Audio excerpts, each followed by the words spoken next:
This is Almond Alert presented by LMC Manufacturing.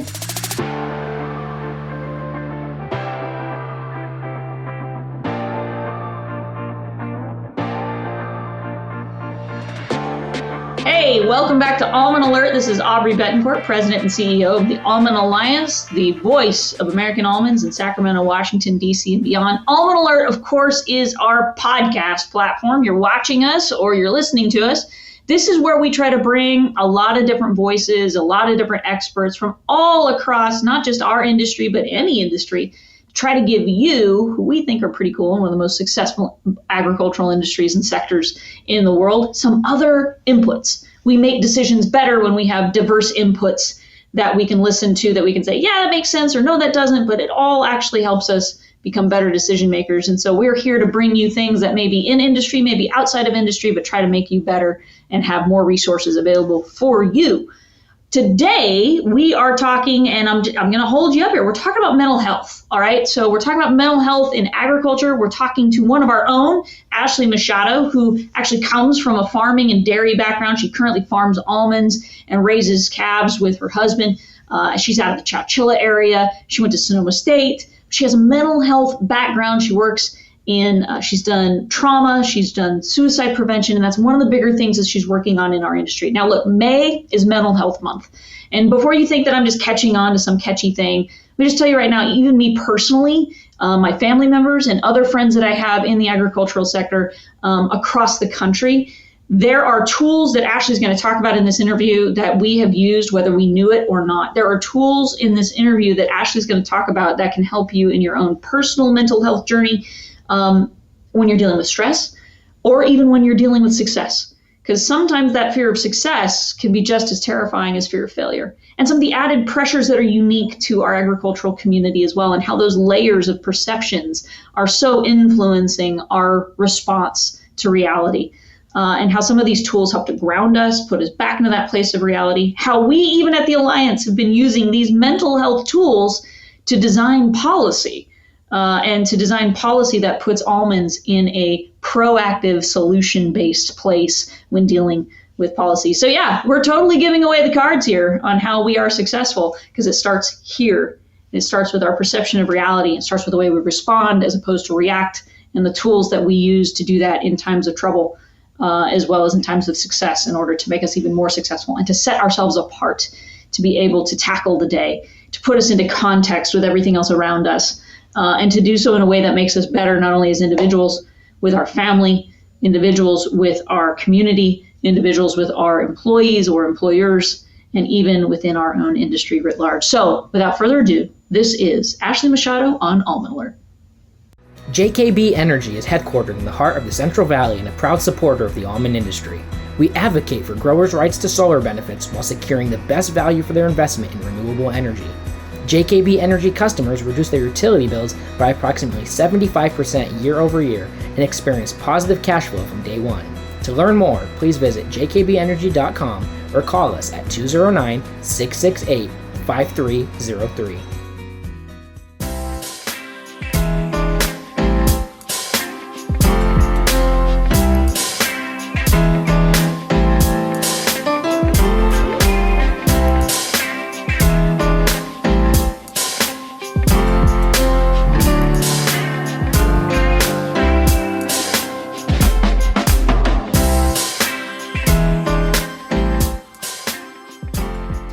Hey everybody, and welcome to Almond Alert. Today we're covering something a little different. Per usual, we're joined by Ashley Machado, who is a mental health advocate within the agricultural space. And we are a tough and stoic people. Often you're not in farming because you like being around people all the time. And so it can sometimes be a lonely place. It can sometimes be a difficult and challenging place. I think anybody today, and I'm really happy to say that for the most part, we have downgraded the stigma around mental health. And I think we're a much more open society in talking about it these days, but maybe not always in all sectors or in all segments. So today we're going to spend time on that. Ashley, thank you so much for joining us today. Hi, I'm so excited to be here.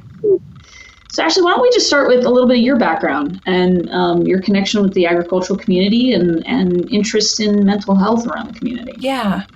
So I grew up in a small town in the middle of California, Chowchilla, and my grandpa. Just south of here. That's not very small, and that's not too far. Yeah, my grandpa had a dairy, and I don't know, as a lot of small town girls do, they're like, I got to get out of here. So, but our roots run deep, and I ended up in a small farming community again at Sonoma State, and where I got my BA in human development. I've always been interested in the way that we interact with each other, the way that, like, what influences our decisions and our behaviors. And I had no idea what I wanted to do. So I was like, why don't I just study that? After that, I went and got my master's in social work with an emphasis in clinical mental health, and worked as a psychotherapist for a while with at-risk youth and homeless women. And I ended up marrying my husband now, who is a almond farmer, and we raise dairy calves. So, I was just meant to be in the ag space, I think. And in 2017, we got a ton of rain. And it's really, well, as we're getting right now, it's really hard to raise dairy calves when you get all that rain. And I had just had my first baby. I'm an outdoor person. Me and my little, it's not like we could go outside because it was raining all the time. And I just saw a lot of people in the ag space around me really struggling with their mental health. I was struggling with postpartum anxiety. I was looking for resources for me, for my husband, for the dairymen we interact with, and there wasn't really any resources in our area for, one, people who understand what it is to live our lifestyle, and two, there's just not really a ton of mental health resources in rural communities. Mm-hmm. And so I started sharing online and working with women in agriculture or different families, just teaching tools and communication and things, how to process, how to deal with anxiety, how to deal with stress and burnout. And that's kind of where I am right now. So first of all, I can totally relate, right? We do everything we can to get out, and we always come back. And it's unique and it's special. Mm-hmm. It takes a lot of courage though, too, because I know for me, and I've been pretty open about this in my own journey, just at different times in my career and in my life coming, I've always been in this place where kind of natural resource management and agriculture cross over, but there have been different stages in my life and journey where I've had to wrestle with my own mental, emotional, view on things around the challenges we face as an industry, and the things that are in our control and the things that are out of our control. And I think farmers are very unique in that. Farmers and anyone involved in agricultural production are very unique in knowing what's in their control and what's not, because they are so at the whim of so many things that aren't, especially, those in the natural world. Mm-hmm. And I think there's something to that very elemental, very almost animal-like understanding of that, primal-like understanding of that. But then we have a lot of added pressures of things that they feel like they should be in our control, but they're not. Things like market forces, things like regulation, things like politics and policy. And that's a lot of the challenge. That's a lot of where I've found myself saying, I can't save everybody. And it's been difficult, and that's a hard thing to address. And one of those things, even with my own family, we're still farming, thank God, but there's definitely been moments where it's been terrifying. Mm-hmm. And I've always joked I should be in therapy for the job that I do, because that's really the motive, is trying to save the family farm and doing that for as many people as possible. And so, as sick as that sounds, I'm sure I sound like a crazy person, but But that's a big part of this. And as you're working with and developing these tools for our community, what is unique about the ag community and the way we approach mental health in the ag community that maybe isn't more broadly or clinically subscribed around, other forms of mental health or therapies in that regard? Well, two things. First and foremost, I think that added pressure of like that you just talked about of generational farming and or ranching. In other industries, people will go and get a job and, there's not a lot of maybe, I don't want to make any assumptions, but there most likely isn't shame that if I decide to leave this job and go to another job, it's going to be okay. But in the ag space, it's a lot different. Maybe a grandfather, grand matriarch started a farm or a ranch, and then their parents worked really hard to grow it. And now we are in a different climate. However, we still want to farm or we still want to ranch. And if it gets too hard because of things like regulations or the price or politics or anything like that, and we decide, hey, I don't really want to do this anymore, not only are you kind of leaving your job, but the family legacy is probably going away. And there is a ton of shame and guilt wrapped up in that. And shame is one of the hardest things to break out of. So then you're doing something maybe that is really hard to do, but leaving is equally as hard. And then a lot of people are stuck with like, well, what am I supposed to do? I mean, it's not just the leaving. It's that carries that, right? That sense of failure, right? What are the three basic fears, right? It's the fear of failure, fear of success, fear of judgment, right? And we hear a lot of that in a lot of different writing, and fear of success is one thing. We'll put that in the parking lot, but that fear of failure and that fear of judgment by generations before you. I mean, that's such a unique consideration for such a small population. And you're right, other businesses do have that, but maybe not quite as viscerally or as close, in terms of that generation gap. I mean, how many of us are still farming with our family members? And family business, everybody talks about family business is already hard, right? Then you add land to it, and you add, all the things that are in our control and outside of our control. But that fear of failure and fear of judgment is truly unique, and that extra pressure that is adopted. And we talk about a lot. I read a lot of different things, and I listen to a lot of different podcasts and things like that. And mental health, I think, is an extremely important piece. And I've seen this with farmers throughout the country. I've seen this in different parts of the country too, and I've witnessed the pain what that does not only to the individual but also to their family, to their wives or to their husbands, to their children. It is palpable. I remember going through different challenges in the farming industry, even as a kid, and feeling that in the family or feeling that in the community. And I see that with some of my other friends in other parts of the country too. And it's just, you can just sense that. One thing is always talking, right? Having people you can talk to, breaking down this barrier and being honest about it is one thing. And I definitely know there's a group of us from across the country. We all meet and talk, or we'll get on the phone with each other at 9 o'clock at night, 10 o'clock at night. And we're just going through like how we feel and what's going on, and just be a listening ear for each other. What are some of the tools that we can be deploying, or that you've been working in within the agricultural community, and how has that been received? Is there resistance or pushback, and what makes a good client? What makes a good participant, and what are some of the tools that they can start working with? Yeah. Well, I think it's great that you are on those phone calls. Community is huge. And one of the three things that I really start with is community, like making sure that you have people that you can be open, honest, and vulnerable with, that you can really like tell them what's on your heart, so that you're not holding in any type of shame or guilt or anything like that. Because things that we hold in, they only grow.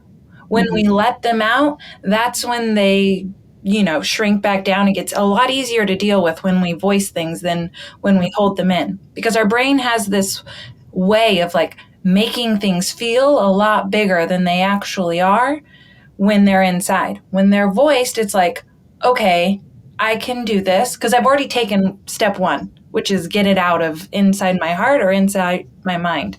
Right. So right. that the solution to depression is expression, right? Yeah. It's get it out. And there's something psychological to that too, of the way we as humans process is we have to dialogue.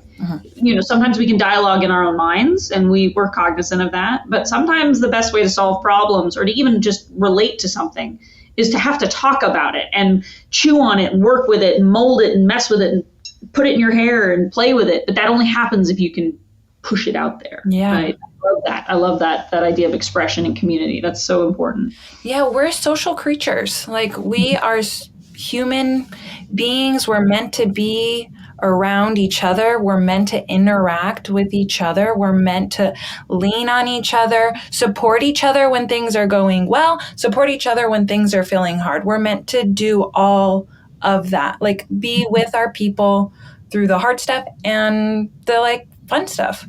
The next thing is breathing. I will stand on a breathing soapbox, I think, for the rest of my life because one, it's free and we are in the ACT space. We all love free stuff, right? My husband is like, oh yes, not something Ashley needs to buy. It's free. So, and it's with us wherever we go. We don't have to bring anything. It's in our bodies. What's cool about breathing, it's the only mechanism in our body that we do voluntarily and involuntarily. Like 30 seconds ago, before we talked about breathing, you weren't really aware that you were taking every single breath, but you were.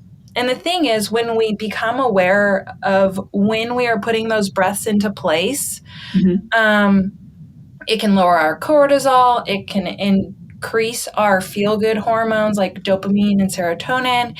It can lower our stress, which is cortisol. And it can just really center and ground us. Like it's our way of being like, hey, I'm here right now where I am. I'm okay. And everything around me is okay. My favorite breathing exercise to do is called the square breathing exercise. A lot of veterans use it. People in the military use it. Our police force, firefighters, they use it a lot. And it's where you inhale for 4 seconds, then you hold for 4 seconds, then you exhale for 4 seconds, and then you hold for 4 seconds. Do that about 4 times. I'm not good at math, but I think it comes out to a little over a minute. And the science and the research shows that it can lower your cortisol in incredible amounts. Like 1 minute before, your stress is through the roof. You really plant yourself. I put my hand on my heart always. I cycle through this breathing exercise. I open my eyes and my mind is clear. It's unreal how the resources are right there, right? And I've used that same breathing technique, the square breathing, myself. My own, just take 30 seconds. Maybe I won't, because I'm one of those people that's impatient. Maybe I won't take a full minute. But it is a grounding exercise, and I like the way you put that. So often, we always joke around, or I think it's either take a deep breath, right? Take a deep breath. Why do you think we say that? We say that to put ourselves back into center. We say that to give ourselves a minute to pause, to not react, and what happens when we react? We usually have an unintended consequence on the other end. We're not our best selves in whatever we're addressing. We're usually soliciting a reaction as opposed to a response.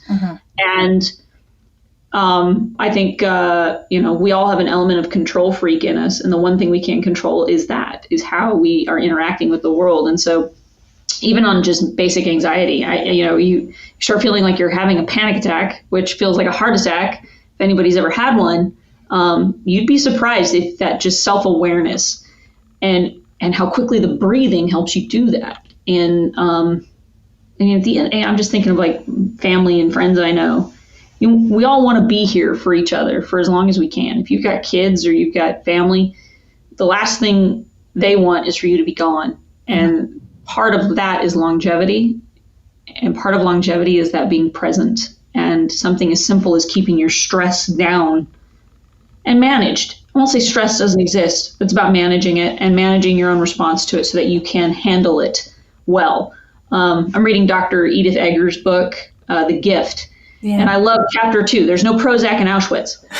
And there's so many, like, for everybody listening, she was an Auschwitz survivor. So the tongue-in-cheek joke is actually really incredibly poignant. And I mean, I literally had heard about the book, and then when I saw that was a chapter title, I was like, okay, that's it. I'm reading this. I have to read this. But it is about, there's going to be stress in your life and struggle in your life. And that's not a bad thing. It makes you better, makes you stronger. And I think anybody in industry or business knows that. It's what's made us innovative. Uh-huh. But if all of us in almonds particularly, and we focus on health, then this has to be another part of it. And part of that too is then how you are engaging with that stress and managing it. And it starts with yourself, and it starts with being present, and it starts with that grounding. Yeah. And I know that is actually, that's not only important for yourself in handling all of those challenges, but I think that's important in the way that you relate to, again, the people around you that you are involved in, whether that's your employees. It's going to make you a better employer. Or if you're an employee of someone, it's going to make you a better employee of somebody. It's going to make you a better parent. It's going to make you a better family member, even in times of trouble, is being grounded and being aware and putting everything into context. And you can only do that if you can take a minute and take a breath. And I think that's a really important moment to pause on. And it takes a minute. It's not that hard. And you'd be surprised. Any tough, listening to this, try it. Trust me. You'd be surprised how you feel at the end of it. Yeah, Edith she is a superhero. I mean, I read her book. I was like, wow. I think a good example of this is, we think of little kids. I'm thinking of my 4 and 6 year old right now. We went to the zoo yesterday.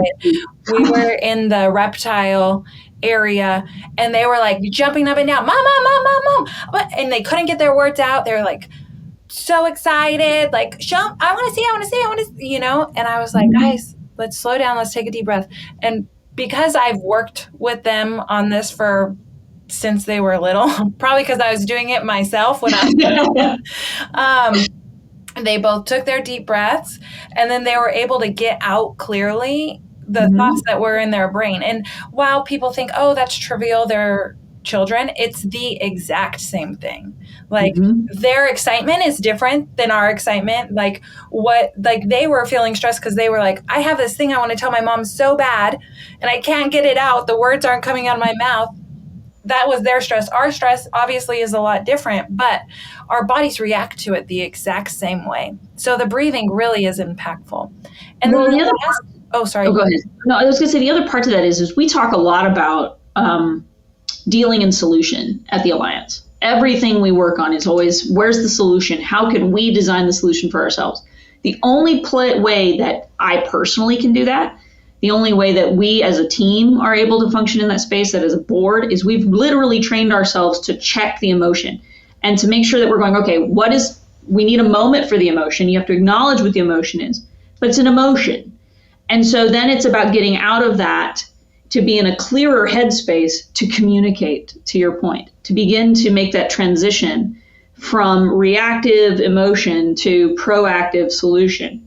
And that only happens when you can kind of take that moment to literally mentally break between the two and switch from that more emotive state to that cognitive state. And it starts with taking that deep breath to identifying that awareness so that you can communicate properly what you want. I love the example of your kids. They knew what they wanted. They couldn't say it. And it happens whether you're stressed on a positive or you're stressed on a negative. You know what you want. You just can't say it because you're caught up in all of this. So I think that's a great delineation. And that even translates into just business, right? Take a minute to get past that. Give yourself a minute and then break and move forward. I love it. I think that's perfect. Yeah. I mean, breathing. I'm telling you, my soapbox. The next thing I do is I have people ask themselves the question, what else do I know to be true? Yeah. So when things get hard, our brain naturally goes into fight or flight mode. And we can be really hard on ourselves. It can be a little doom and gloom sometimes. The weather is bad. Maybe there's some family issues. You're like, I'm just going to sell it all, Then if you ask yourself, what else do I know to be true? you can answer, well, I know I actually really love my job. I know that this stuff is just hard right now in this moment, and it's something that I have to process. I know that I love raising my family here. I know that I love X, Y, and Z, or I know I'm really good at X, Y, and Z. This question really allows you to see the other side of the story and helps your brain like look for other things and that impact our thoughts, impact our emotions, and impact our mind, so that we're not acting on straight instinct, which would be fight or flight mode. Because if we're making decisions in fight or flight mode that are lifelong and we weren't really supposed to be there, then they can have an impact that isn't positive. It's interesting. So that's very similar to if anybody's ever studied cognitive behavioral therapy. Yeah, it's one of it's that exact moment of, the joke that I used to say was, okay, you have to just assume everything you think is wrong. Just start from that. You have to check every thought. It's the cognizance side. And for those listening, if you don't know, cognitive behavioral therapy is the idea of you are aware of the thought, which then influences the decision, which then dictates the behavior. So that's where you get the cognitive and the behavioral side of it. So the idea is if you can actually stop yourself on the awareness side, which gives you more clarity of thought, you can actually have better dictation of what the reaction or the response of the behavior is. And so that asking yourself, do you know that to be true, or do you know what else to be true? Because we make decisions on assumptions that aren't necessarily fully understood or fully formed, which is that fight or flight that you're talking about. And I mean, I still do that, everything we do, whether that's this or the personal life. Okay, I have a thought, it's an assumption. Before I do anything about it, do I know that to be true? Do I really know that to be true? And again, it can be even as simple as the judgment from your family, right? I'm failing. Do I know that to be true? Do I really know that to be? What else do I know to be true? Am I really failing? Are my kids healthy? They're not sick. They're not, they aren't struggling with addiction or other problems. Okay, well, I'm succeeding somewhere. Somewhere I'm doing something right. And then being able to have that again presence and grounding, and then come back to that community component to that. I think that's so important too. Is none of this is a sign of weakness. It's actually a sign of incredible strength. Right? What is it, that Dolly Parton quote? Find out who you are and do it on purpose. That's what each one of these tools does. And I think we put them in the context of a moment of stress, and that's not a bad thing, but it's a part of that greater awareness and that greater self-awareness, which is what makes us successful, which is that constant pursuit, right? Success isn't a thing you achieve. I think it's the pursuit of it. And you have to have these tools, I think, to better arm yourself for that longevity, because the one thing we do know about farming is it is the long game. Everything we do is the long game, and it may hurt right now. But what we make decisions on now, and I think through like what we were experiencing just right now with the combination, and why we, taking this back up to kind of the policy place, why we so focused on water supply and supply chain in the last year, and now trade and water supply. Which, weird, I'm talking about water supply in the middle of flooding, but that's an important part to this. The reason we focus on those two things does come back to how and what is happening in those two worlds, and the way that we respond to them will outline perhaps the next century for our industry and for our community. So being able to have that moment to say, okay, we need to take a deep breath and break from the rest of what's going on, knowing that there's a part of what we do that has to be very reactionary and short term, but being cognizant of this longer game. That literally is everything you've described. It's working in community. It's being vocal about the reality of what we're addressing. Name it to tame it, right? So being vocal about what the challenge is, being honest about the challenge that we're facing, being able to take that moment to break of that, and being able to assess what we do know or don't know. You can apply that in your own personal, you can apply that in the business world and in the policy world. It's exactly the same thing. So really, we've just fooled the entire almond industry, and we've been giving them therapy for a year. But to that point, these are such important tools. They're so practical and tangible. As you're working in the community, what's your best outlet for that? How can people get a hold of you? How are you getting this out in the community? How is it being responded to? Yeah. Well, I do a lot of corporate wellness trainings and mental health training. So in different organizations or businesses, I also offer one-on-one consulting or work with individuals, and then keynote speaking and things like that. And, I think I have had really positive responses to the things that I've been sharing, because I think a lot of it comes from I grew up in this space, and I know and have felt all of these things that farmers and ranchers often feel. I think that me adding my personal experience as well as my professional has allowed people to feel really seen and heard. There's one thing I wanted to say. I loved that you touched on that we put this in a context of like a stressful situations, but all of these tools can 100% be used to help you succeed to the next level and beyond. Like Mel Robbins, a lot of people, the most successful entrepreneurs are all working on themselves first. Mm-hmm.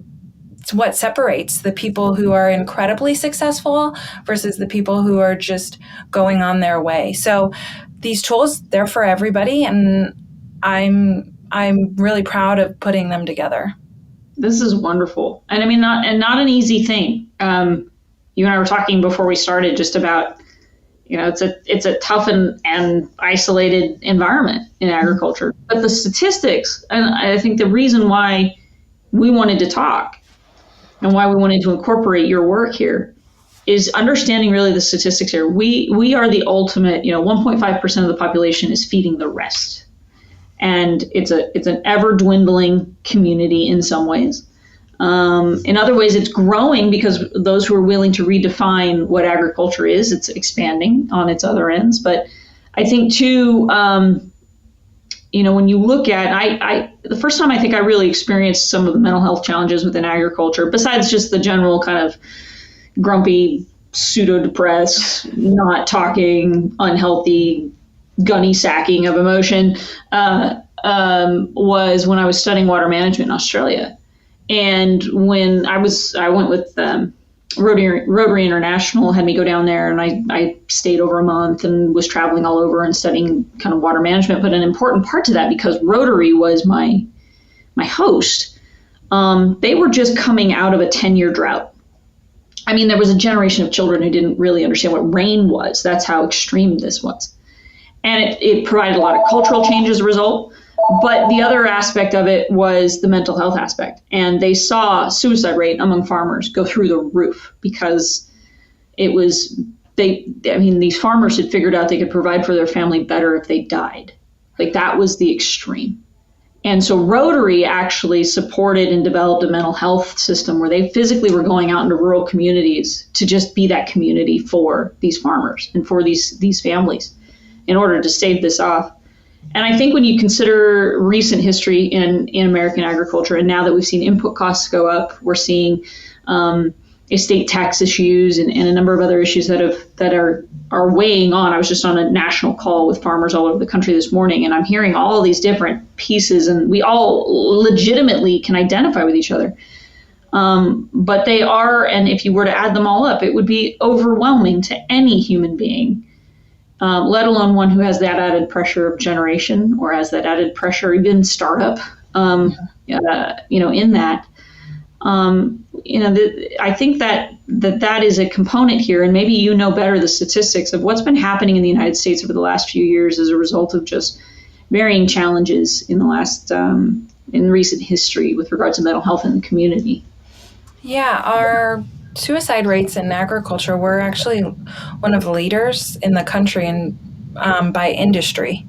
Mm-hmm. And that is why I present a lot of the stuff that I present from a place of stress, because I know that we all are struggling. Do we all want to be incredibly successful? Yes, we do. Is it hard? It is really hard. And these tools, what they do is they just help us to be aware to, like you said, figure out, am I failing Or is my family okay? I'm okay. And what is actually really important to me? And can I figure this out in a different way? Mm-hmm. My goal is to just lower death by suicide rates. In terms of our industry, it's just really sad. The contributing factor to that, what is it? Is it just the added stress of the adoption of that? Is it what seems to be the kind of the driving factor there? Is it the overwhelming sense of failure? Yeah. I mean, what is it? I want to kind of get into the psychology of that. Yeah, I would say it's a lot of things combined. Loneliness. Typically, people in agriculture don't really have neighbors. They work all the time. And so then it's hard to have a community aspect. Because they're working all the time, it's hard to even just pause and process and take care of themselves. Mm-hmm. The financial pressures, the generational pressures, all those three combined, it's just really difficult. Mm-hmm. Mm-hmm. I think one of the things that it's easier said than done, but maybe it's something we can get through on this interview. It's just, you're not alone. I mean, the reality of it is everything you and I are talking about is because we've either experienced it ourselves or we know someone who has. Mm-hmm. In a community that's not very large, mm-hmm. in a community that generally doesn't talk to each other.